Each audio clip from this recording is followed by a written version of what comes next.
नमस्कार। मेरे इस कार्यक्रम में आप सबका मैं हृदय से स्वागत करती हूँ। जब मैं छोटी थी तो मुझे बड़ा आश्चर्य होता था एक बात का कि हमारी माँ, चाचियाँ, भाभियाँ कभी भी अपनी इच्छा जाहिर नहीं करती थी और पूरा दिन काम करती रहती थी और किसी भी तरीके का कोई शिकन नहीं उनके चेहरे पे होता था और ना ही कभी उन्होंने अपने दर्द को किसी के सामने जाहिर किया।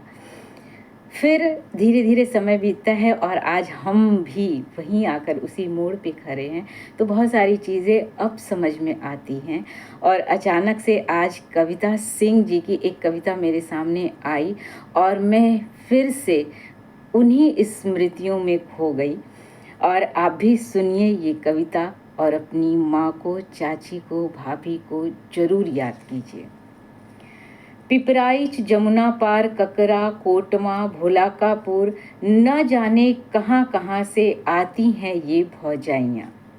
घूंघट काढ़े, नारंगी सिंदूर डाले, नई नई आई हैं। अपनी भाषा ढूंढते ढूंढते पुरानी हो गई। किसी ने कहा था लड़कियां तो चिड़ियां होती हैं। आज ई डाल त कल ऊ डाल।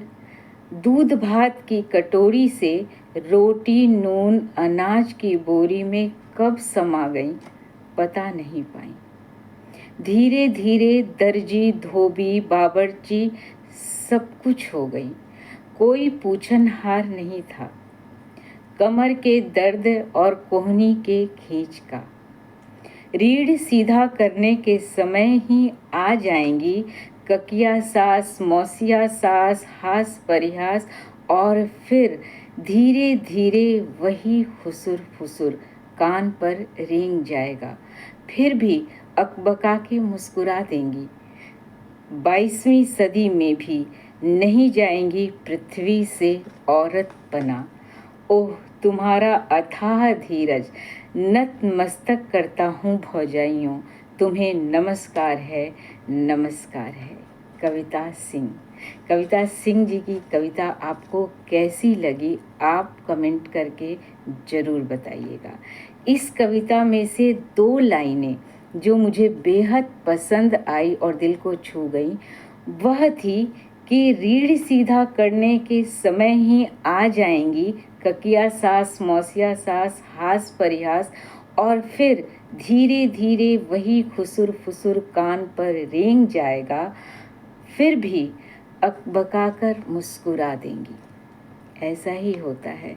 हम जानते हैं कि हमारी बुराइयां हो रही हैं, हमारे विषय में बातें हो रही हैं, फिर भी मन में एक हलचल, एक तूफान सा उठता है, पर हम फिर भी मुस्कुराते हैं और मुस्कुराकर अपने घर परिवार को सहेजते हैं, समेटते हैं और यही है एक स्त्री की शक्ति।